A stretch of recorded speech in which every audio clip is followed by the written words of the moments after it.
जय श्री माताजी। सुबह के ध्यान सत्र में उपस्थित विश्व के सभी साधकों का हृदयपूर्वक स्वागत है। कुंडलिनी चढ़ाकर बंधन लेते हैं।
तीन महामंत्र, तत्पश्चात श्री गणेश मंत्र।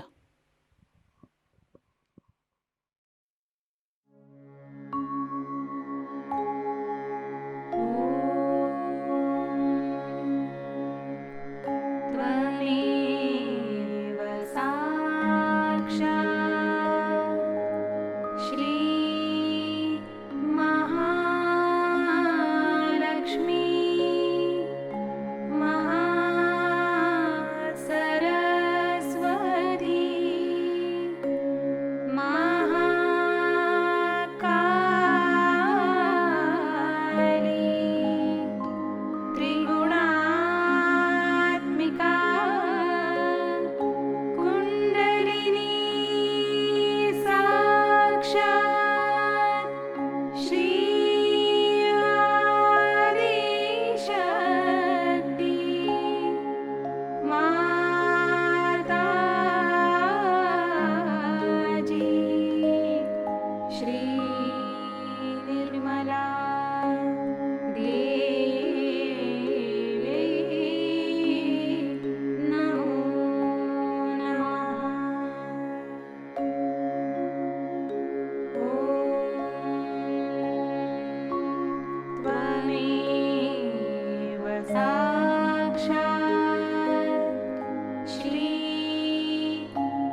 परम पूज्य श्री माताजी, कृपा कर सामूहिकता की सहस्त्रार में आप विराजिए। श्री माताजी, हमारा आत्म साक्षात्कार दृढ़ कीजिए। हमारा अहंकार और प्रति अहंकार आपके श्री चरणों में समर्पित है। कृपया आप हमारा समर्पण और कृतज्ञता स्वीकार कीजिए। सहस्त्रार पर अपने चित्त को स्थिर करते हुए कुछ समय ध्यान में बैठते हैं।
ध्यान की इसी अवस्था में अमृतवाणी ग्रहण करते हैं।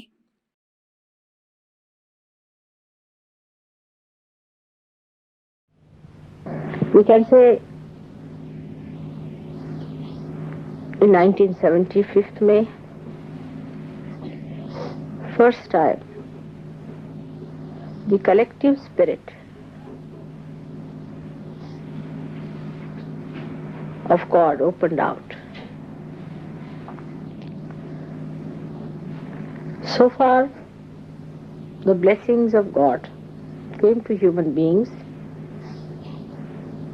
individually as grace, and they received their self-realization individually, one by one.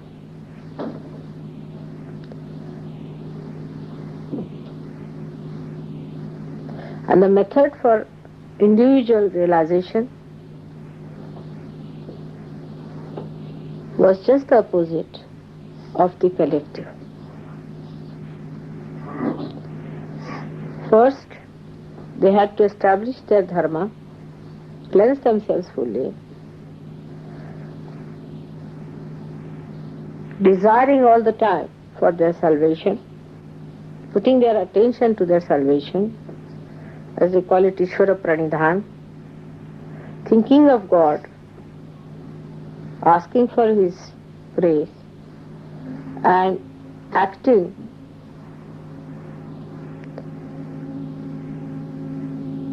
in a scrupulous dharmic ways to keep themselves pure. They had to control their mind, control their desires, control their action in such a manner that they absolutely kept to the center path. And when they could get through all that,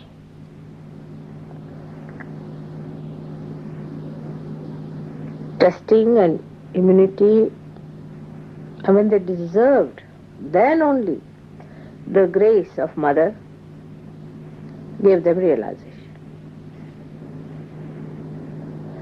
This pattern was on for some time.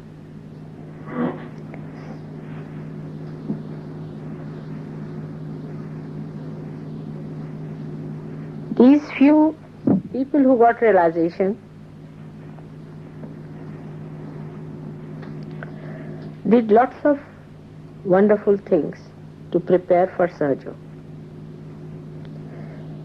They were in every field of life, but very few and unique. For example, in India and in many other places in ancient times, they discovered the unique gifts of the Mother Earth, what we call as the Swayambhus, created by themselves. These stones or stone images which were thrown out by the Mother Earth were discovered by these saints. They put shrines there, they worshipped them, and they, by worshipping, they made these images vibrate, more of vibrations, and vibrate that area. All over the world there are such stones, but only the saints could discover them. Then they established the importance of virtue in life, how virtue can give you health, wealth, and prosperity, which is glorifying and not which is degrading or which distracts you. They established schools and universities, especially in India.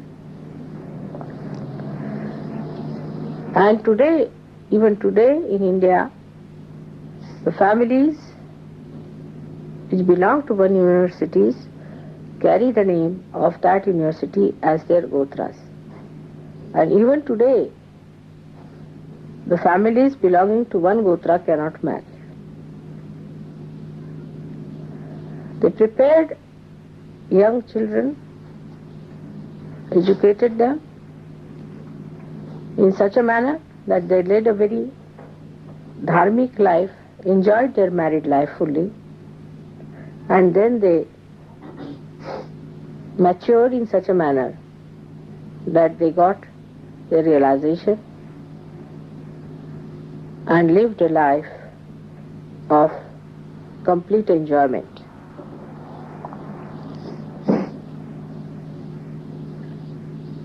Thus they distracted the attention of people which was outside to inner deeper values by their own example, by their own behavior, by their own style of enjoyment, by leading a very cheerful and a happy life. All these permeated a kind of confidence in God, religion, and a very good, balanced life.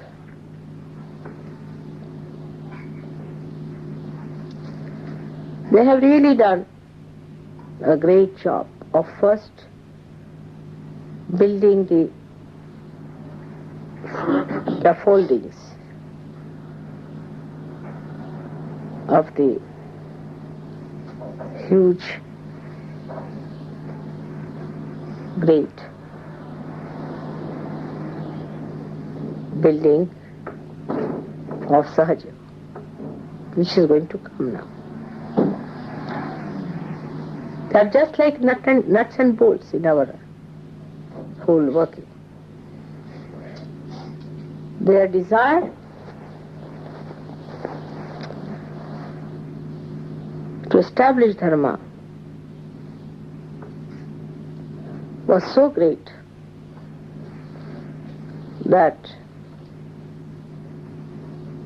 complete divine force of Mahakali was working through them. Then they put it to the action, such understanding and such wisdom.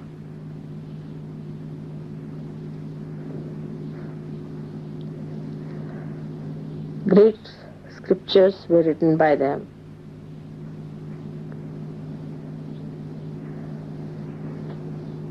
And for many years, thousands of years, they were the guiding lines for people. Only in the modern times, it should say about 1,000 years or so, people started doubting them.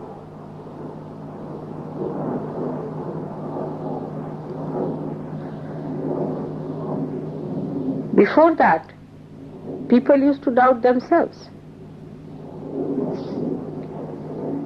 They used to doubt that we are not yet capable, we are not good enough, we cannot do it better, but they are perfect. Whatever they have said is all right.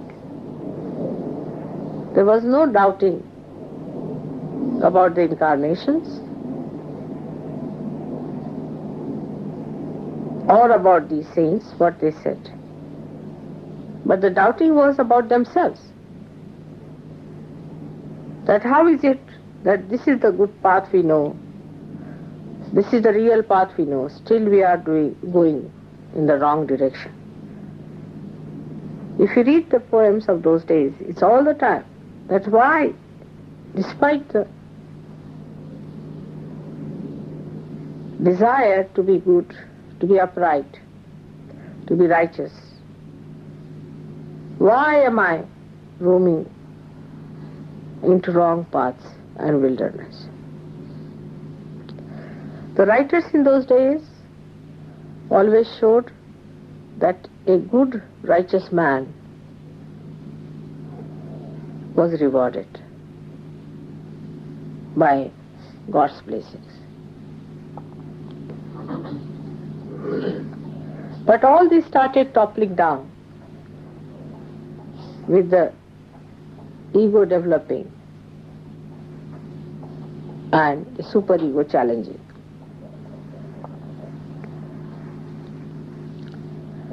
Confusion started coming into the minds of people, and they started doubting those great realized souls instead of doubting themselves. Because they could not reach anywhere near these great saints, some of them were influenced by many satanic forces around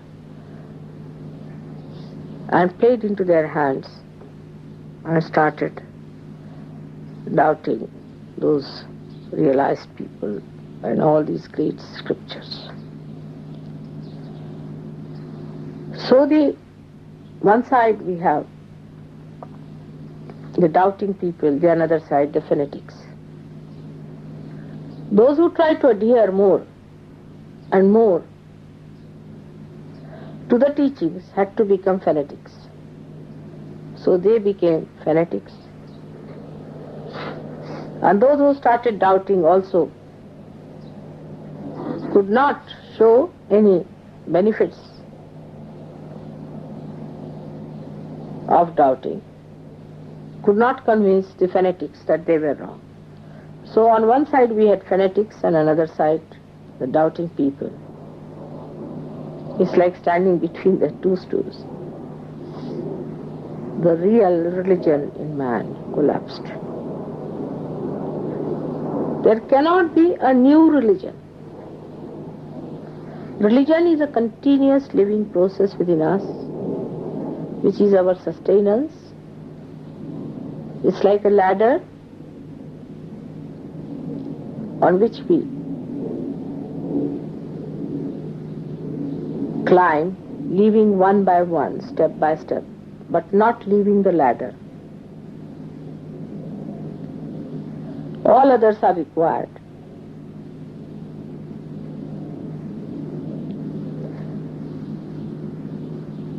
So the ultimate had to be established because of these two types of emergence.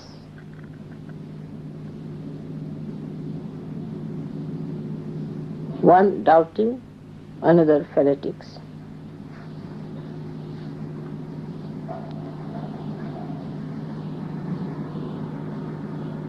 Both had not known God. Both had not achieved reality. And they criticized each other because both of them did not know what truth was.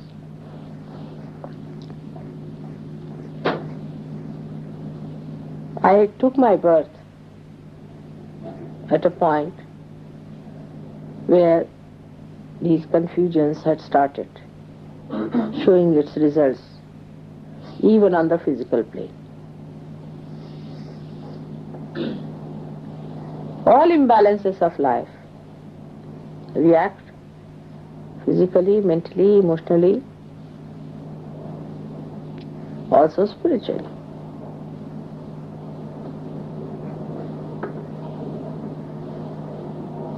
When I started looking around, I was amazed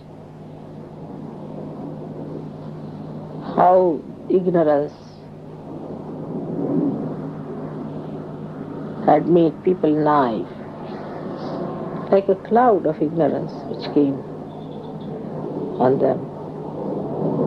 Formerly people had this much understanding, this much sensitivity to know what is right and what is wrong. Even if they were wrong, they knew that wrong was wrong and right was right. But in this confused state, I was born, and I knew I was to open the Sahasrara.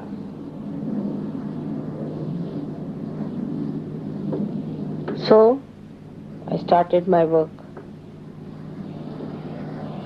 after my first shocks.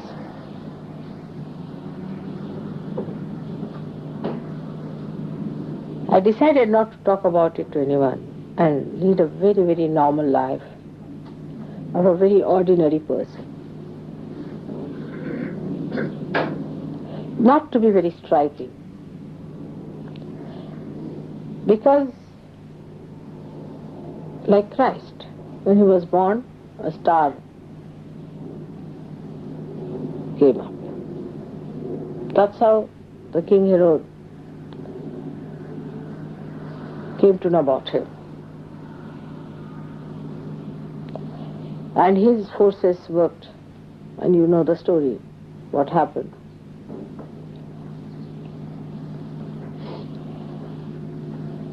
If you are born with any striking signs, the negativity immediately finds you out. As it is, it found me out.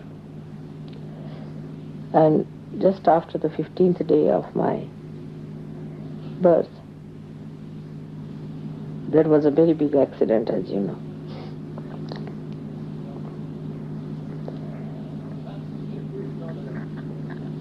I had to really work very hard to enter into your being, to find out the different permutations and combinations. First of all, I had to find out your basic problems. What are your basic problems are. Once you handle the basics, then you can handle the permutations and combinations. After finding the basic problems, I started finding out your permutations and combinations. And I was amazed how human beings were placed to their outside world and how they reacted to their outside world, and I identified that these permutations and combinations which formed within themselves were also capped by their other identifications, like the society in which they were born, like the nation in they were born, like the ideas that were there. All these things became much more important than the original being which is universal within you. And every individual had taken a very odd, funny, awkward type of a shape, which I didn't know how to reduce and how to bring it to proper growth level by which they start their growth. It was a very hard work. And the nights after nights I used to work while leading a very ordinary life of a very normal person. I used to deliberately behave like a very simple, ordinary student and show all my ignorance about things. But sometimes, truth has an awkward habit of slipping out, and it used to show itself. Then this working started, and one of the biggest major problems of human beings I found was the family life. And that's why I married. I wanted to study what are the problems of family life. And then I started facing these problems as if they were my own, and started understanding why people behave in this manner and that manner. Because these corrections are to be done, of course, by you, but much more by the divine force. And if I could know what are your problems, I would be able to act. Then other problems like political, economic and all these problems also, I tried to study because they became so important for human beings, which are of absolutely artificial value, but they did. So I had to see to that what makes them do this and what makes them do that. Sort of a human behavior science I had to study for years. And then as you start unfolding, or you can say unentangling or disentangling or taking out the knots of a bundle, you reach a point where all the knots are opened out and one knot is still left, you see, which is to be opened out. And that was done on the 5th of May 1970. And once that had done, the collective phenomena started working. And the greatest collective phenomena was that the Sri Chakra being on this earth could be felt through your fingers. This was never before so. Nobody felt the fingers enlightened. Nobody felt the vibrations on the fingers as such, but they felt it within themselves, because the rising of the Kundalini and everything and the way they developed themselves inside, they were more concerned about one individual. They developed their inner being much more than their collective being. But now, because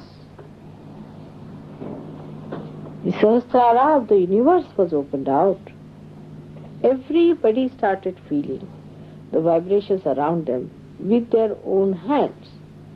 That means the chakras themselves were feeling. Before, now the fingers which are manifested from the power of a particular chakra or chakras could feel the vibrations.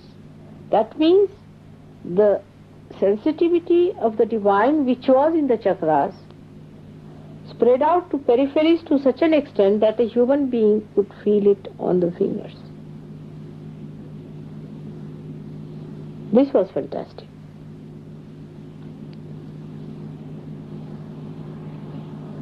So, my job was to move from the center to the periphery. While moving that, whatever are the obstacles I met, I had to clear them out, one after another. And then once all the obstacles are cleared out and all the network is properly done, then to generate the energy through this happening of Sahasrara Day. So you can imagine how important is this day. Now this one is for myself. I don't know how many of you really know how much the divine had to work, and how many of you are really thankful to the divine for this tremendous work which was done through ages, and now especially for these 47 years of my life. Relentlessly it worked, keeping up the facade of a very normal, ordinary person.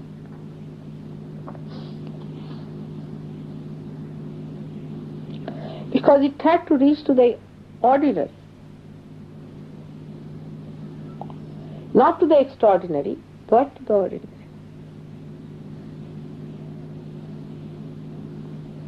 And one had to take out the extraordinary qualities in the ordinary by making them deeper. This was the tremendous task.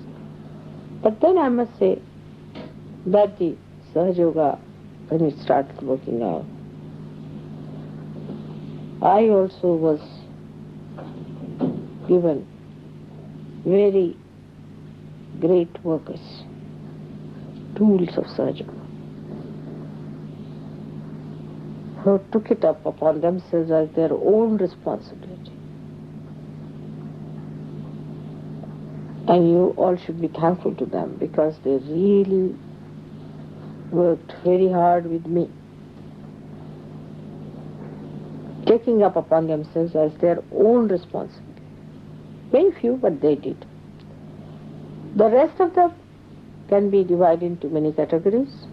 Some of them just came for their own treatment or something like that of a very low level, or for their relations. When they got realization, they got all their sick relations to me.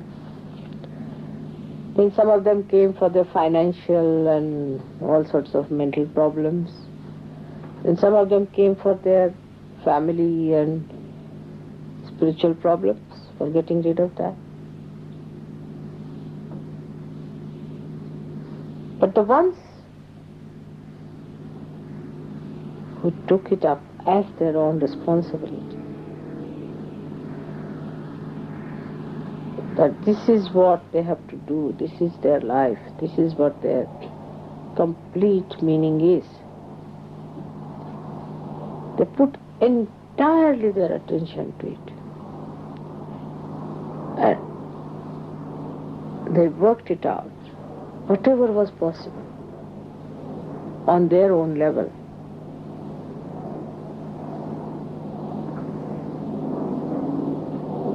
So, today we have to understand one thing, that we really need those brave people and those people who feel responsible, which is a very important virtue of Sahajayoga.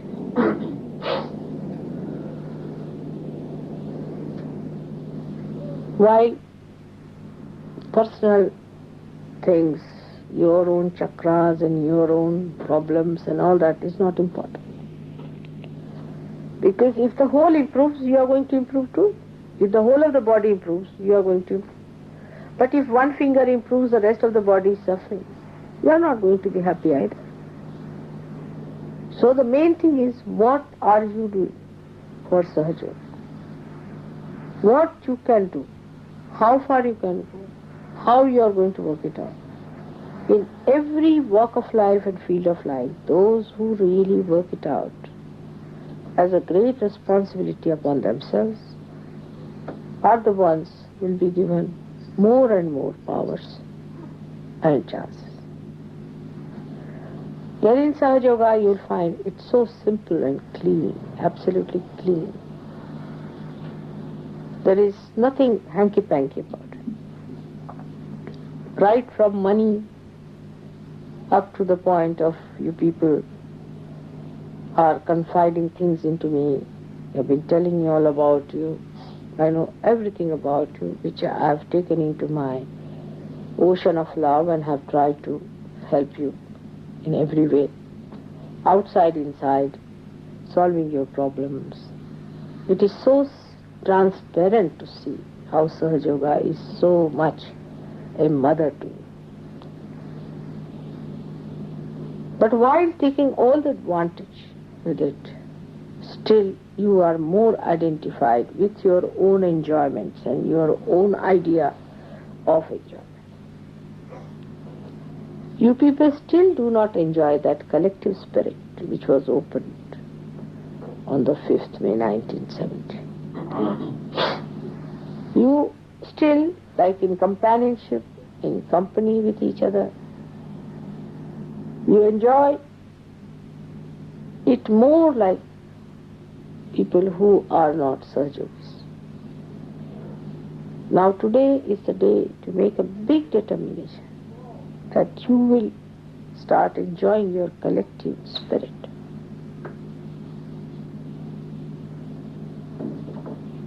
Everything for the collectivity.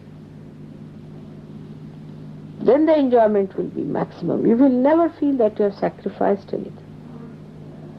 But unless and until we have more of such people, the other dishwashers are of no use. Just dishwashers or of a very low-grade Sahajogis are absolutely useless, who just want to take advantage and have a nice time and all that type of people. They are not going to make much mark for us. You don't need much intelligence for that. You don't need much money for that. You don't need anything but a complete desire.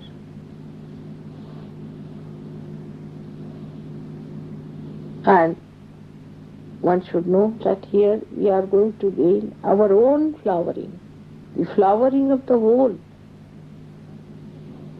of which we are the part and parcel. So you must make a determination not to bring Sahajayoga to your personal level, or to your limited problems, or to your own relationships. It is the relationship of the creation with God. It is not your relationship of anybody else's relationship. As in any machine, all the wires must be connected to the mains through one main wire. In the same way, you all must be connected to God individually, so that you all are connected among yourselves. I've been saying this again and again and again because at Sahasrara you are being blessed of this collective spirit.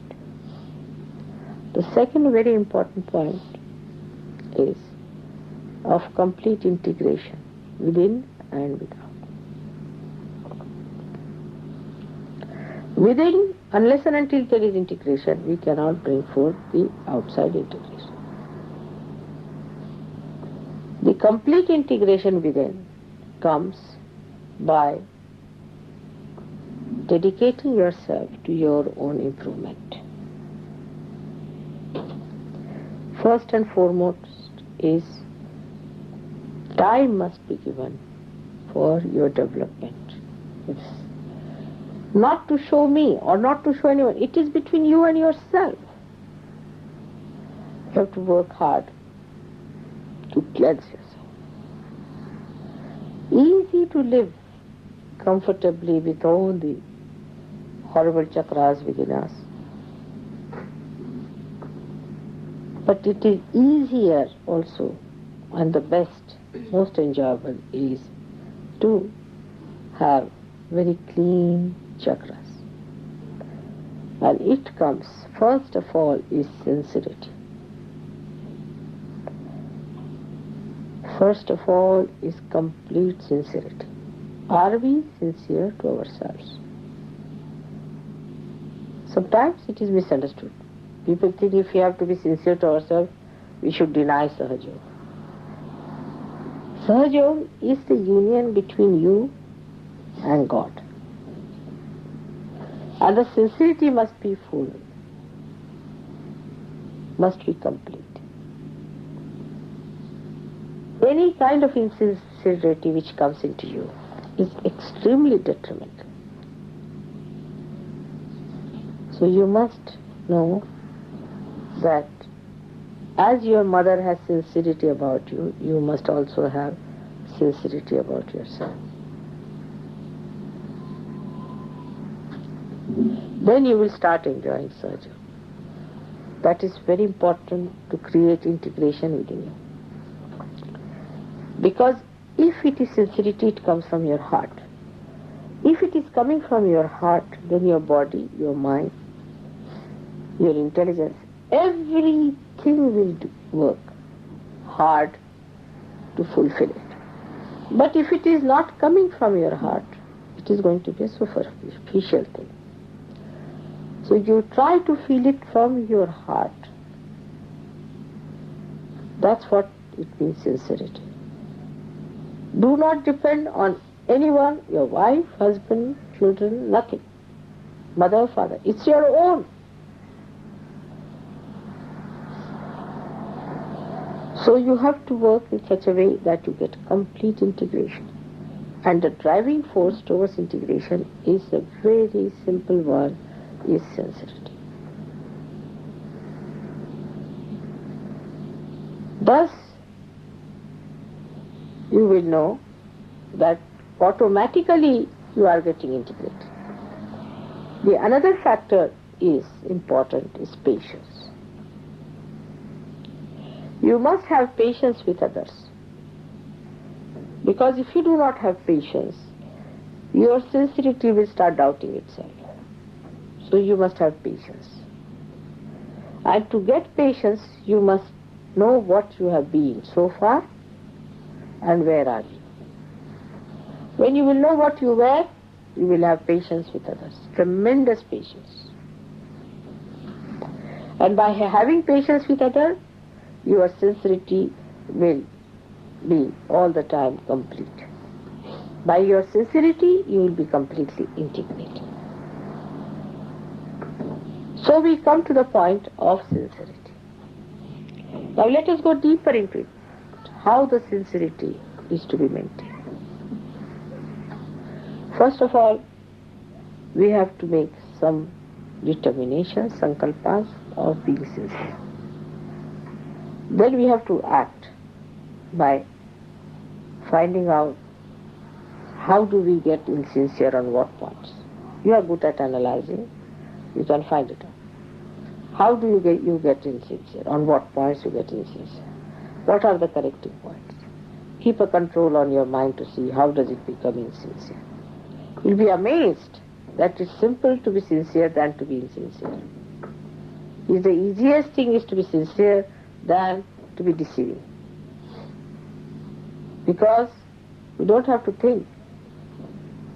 To be sincere, you don't have to think. If you have to be insincere, you have to think, plan out, and to find out methods, all the loopholes and escapes by which you have to run away. If you have to be captive of your sincerity, you don't have to worry about it. And then sincerity itself is rewarding. This principle must be written down in your hearts. That sincerity itself is rewarding. You don't have to go to anybody else to ask for the reward of sincerity. Sincerity itself rewards you. And that's why you start enjoying your own sincerity.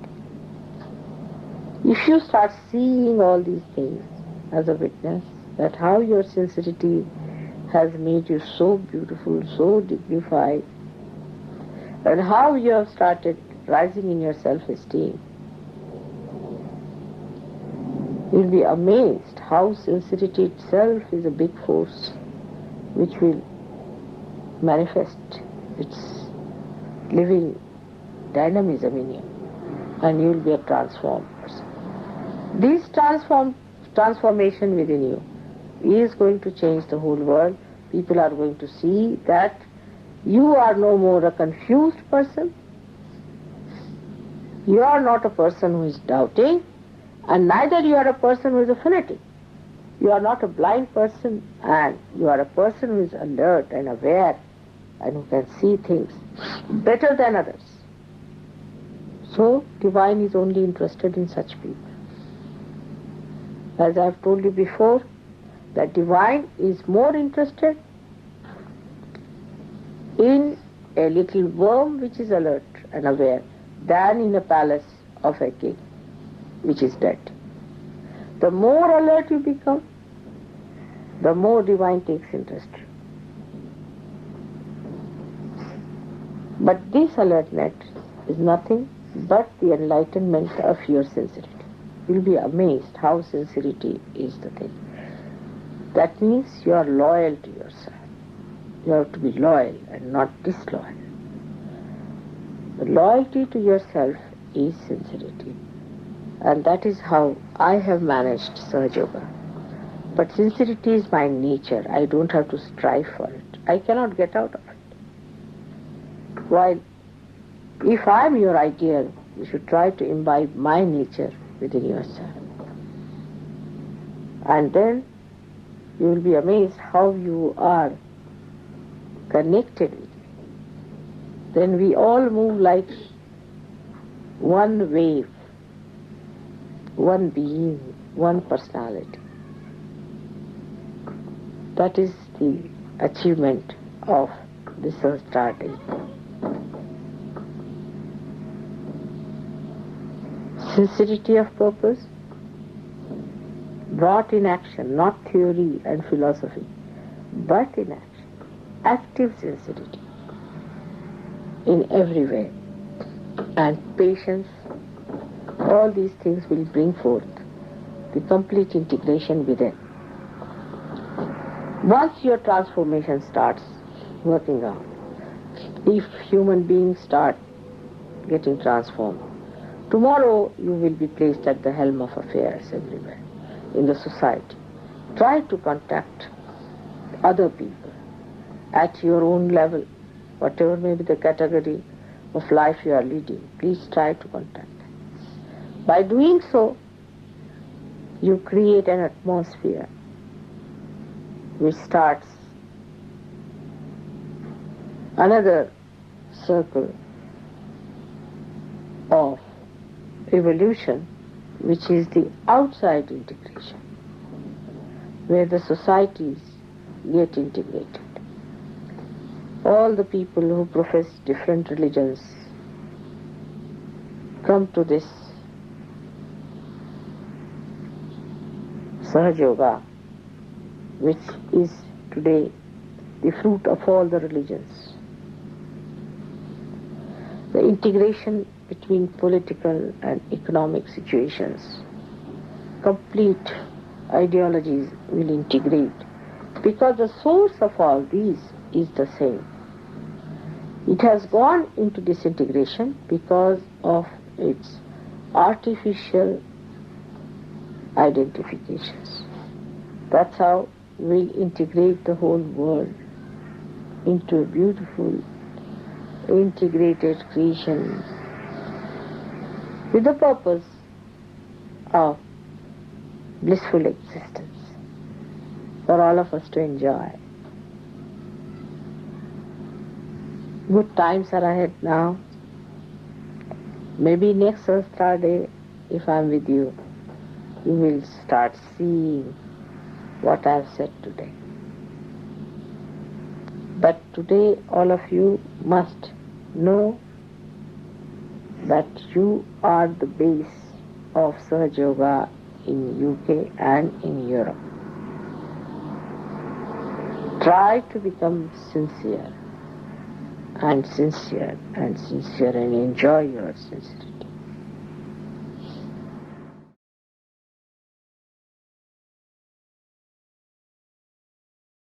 कुछ समय ध्यान में बैठते हैं।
जय श्री माता जी। परम पूज्य श्री माता जी की श्री चरणों में हम प्रार्थना अर्पित करते हैं। परम पूज्य श्री माता जी, आज का ध्यान आपके श्री चरणों में समर्पित है।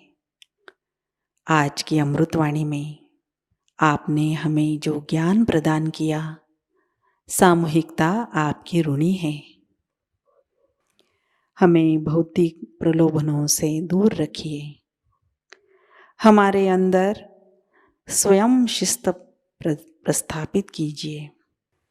श्री माता जी, कृपा कर हमें आविर्भाव स्थिति में, अतीत स्थिति में, अकर्म स्थिति में स्थित कीजिए। श्री माता जी, हमारे अंदर संपूर्ण विवेक और समर्पण भाव प्रस्थापित कीजिए। परम पूज्य श्री माता जी, आज के ध्यान में अगर हमसे कोई गलती हुई हो, कृपा कर हमें क्षमा कर दीजिए। हमारी प्रार्थनाओं का स्वीकार कीजिए और हमें आशीर्वादित कीजिए।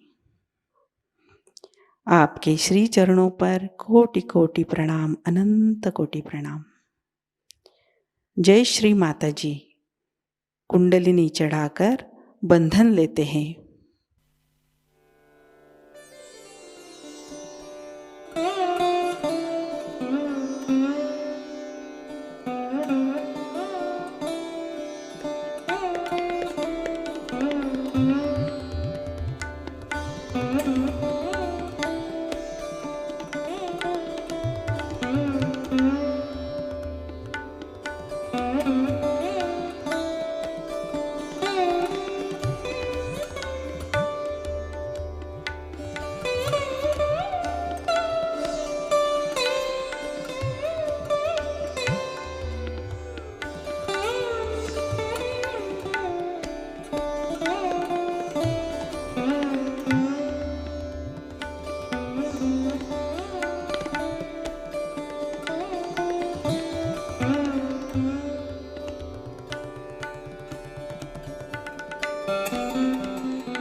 आज का ध्यान सत्र अभी संपन्न होता है। जय श्री माता जी।